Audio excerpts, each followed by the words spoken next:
Peggy 18.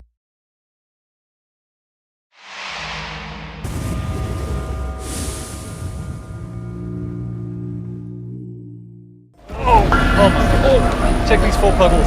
Oh no. Oh shit.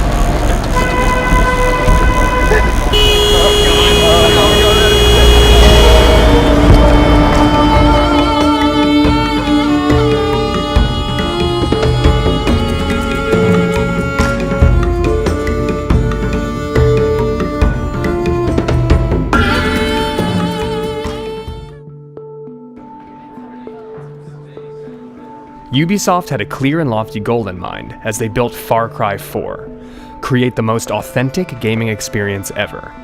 The dedicated developers in Montreal were step 1.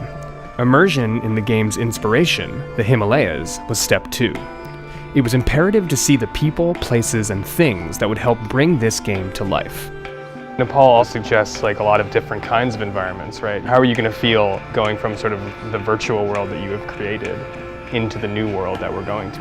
In my head I have this Wikipedia idea of what Nepal is. I've been reading about what makes it the way it is right now, what's been happening over the last 10 years, the last 1,000 years.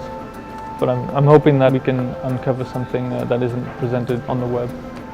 The expectations are going to be super high after Far Cry 3. We really want to push it and bring it to the next level.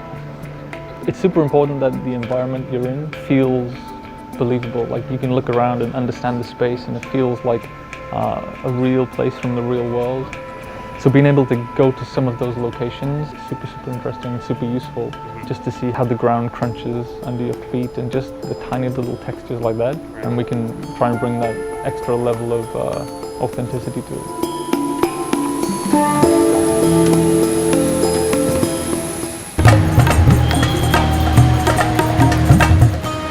Arriving in Kathmandu was intense. The end of the Nepali Civil War meant a mass migration into the city, and with it came mass pollution, overpopulation, and the sense that an ancient city wasn't ready for modernity to be thrust upon it. Everyone seemed to be experiencing that sensory overload, too. It's visually super noisy. I'm having trouble processing everything that I'm seeing because I'm trying to remember it all. I'm like, that's useful. Oh, that's super useful. That post is incredible. That texture is awesome. Right now, I'm just trying to absorb it all. Local rumor had it that an animal sacrifice was going to be happening to appease the gods after the monsoon, or maybe just to appease the gods in general. It was sort of unclear. But Nepal has strong ties to its past, so attending an animal sacrifice is significant in understanding traditional Nepali culture. It was a perfect introduction to the country.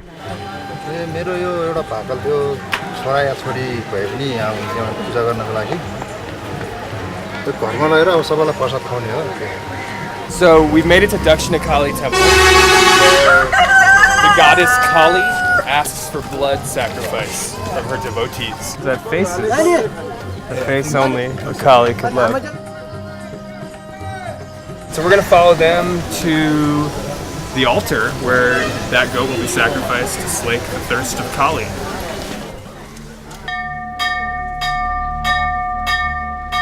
It was certainly a normal cultural moment, but for a second, everything got pretty quiet.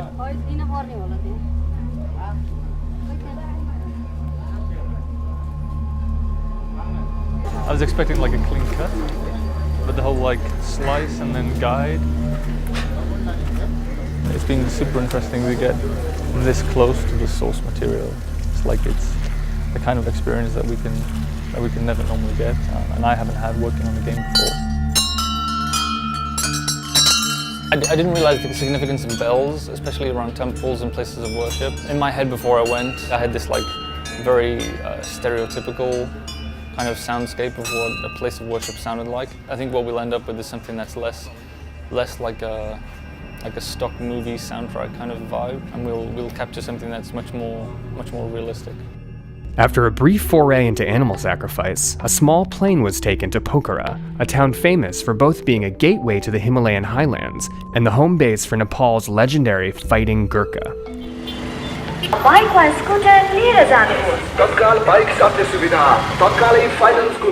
The legend of the Ghurka inspired the warriors created in the game. मेरो खुसी लाग्यो थियो यो वर्ष भने वर्ष रासन खाएपछि हाम्रो साझाहरू धनको थुप्रो के हड्डीको थुप्रो भने हाम्रो साझाहरूले त्यस्तो भन्छ। The young Ghurkas in training gave a sense of what the challenges and motivations were to join one of the world's most elite fighting forces. They were established by the British Empire in the mid-19th century and have fought alongside British special forces ever since. It's often said, if a man says he's not afraid of dying, he's either lying or is a Ghurka. Mark and Phil, you guys studied Ghurkas a lot as you were developing the game, right? Yeah. And so what is it like now, actually meeting young dudes who are trying to be Ghurkas? It's interesting to meet the personalities behind that, just to see how dedicated people are to actually achieving that. Like these guys will try year after year after year to get in. The dedication is pretty intense. I have been trying British Army for 4 times, and this is my last time. Ghurkas are very closely associated with the kukri, a curved do-it-all weapon that's been referred to as the Ghurka blade. खुकुरी चल्छ नि हामीसँग खतम भएपछि के गर्ने ठान्दैन भने खुकुरी तान्यो खेल्यो हान्ने त्यसले गोर्खा बाजेले भनेर पहिले गर्नु। Just a few years ago, a retired Ghurka successfully fought off 40 thieves who had hijacked a train, killing 3 of them and seriously injuring 8 others, with just a kukri. It's also the primary blade used in Far Cry 4. We will die for Ghurkas if we are selected for British Army. Ghurka. It was becoming apparent that pride came with being a native of the Himalayas. As the journey continued towards the guerrilla trail, the roads were getting narrower and more perilous. The conversations with the young Ghurkas weighed heavily on everyone's minds. There was a looming sense that an intense few days were to come, as the developers were going to meet the real people behind the game they wanted to create, people whose lives had been torn apart by the Civil War.